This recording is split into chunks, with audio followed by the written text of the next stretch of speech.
So excited. The owner of the sailboat accepted our offer. We were waiting 3 or 4 days because they had 3 or 4 other people looking at the boat, and they wanted to make sure obviously no one else was going to put in an offer on the boat. So we got that. The next day we were kind of like in limbo because he accepted the offer, but we are still pending like loan approval. So we got that the next day. The loan officer called up and told us that our loan was approved, and so we were so excited about that. And then we let the broker salesperson know that we got the loan approval. So we wrote up the purchaser contract, and we got that last night, signed that last night, and did the deposit today, 10% deposit, and we're on our way. So excited.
So I thought buying a house was stressful.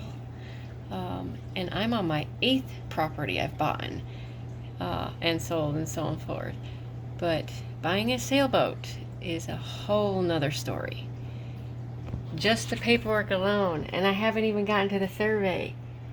Trying to make sure everything's organized and straightened out. Insurance. Finding out where we're going to actually park the boat, since there is absolutely no slips available anywhere, especially when you're coming to Florida in hurricane season. And we got to sail the boat from Massachusetts down, and it's now winter time, so, well, fall going into winter time, and they're going to start icing up there. So we pretty much need to get the boat after we purchase it and finalize it before mid-November, before it starts getting really cold, and kind of waiting for the 5 or 6 hurricanes off the coast too to go away, since they are causing all kinds of turbulence with the winds and the currents, everything going along the whole eastern coast. That's about where we're at right now. Okay, it's the next day. Got through most of the paperwork. I think we figured out which insurance we're going to go through, because at least in Florida you have to have the $300,000 liability, and the problem we were running into is the last size boat we owned between the two of us, and there was a difference in the jump in the boat.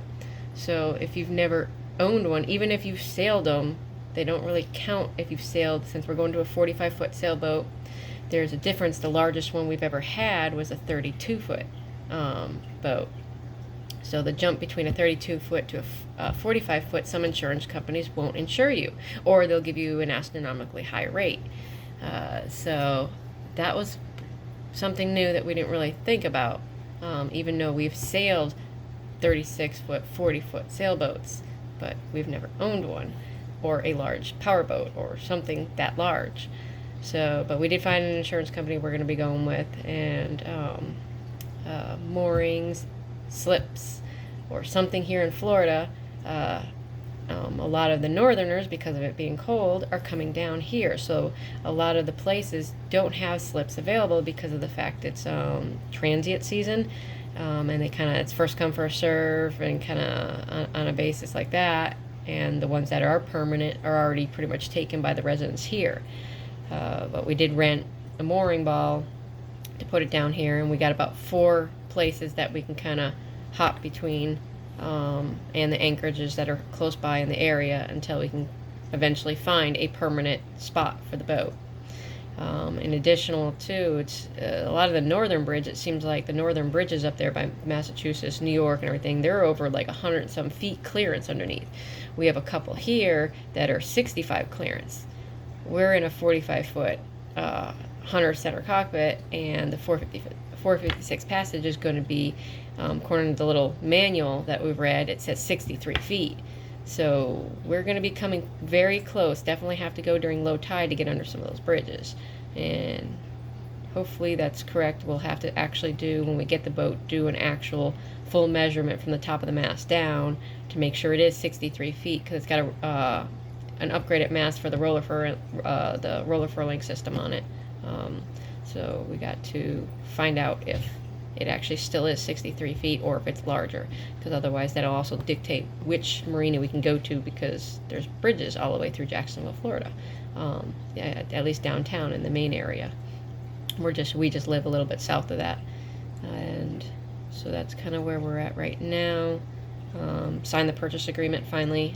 We had to get some certain things put in there due to there was sales being ordered and they haven't been received yet.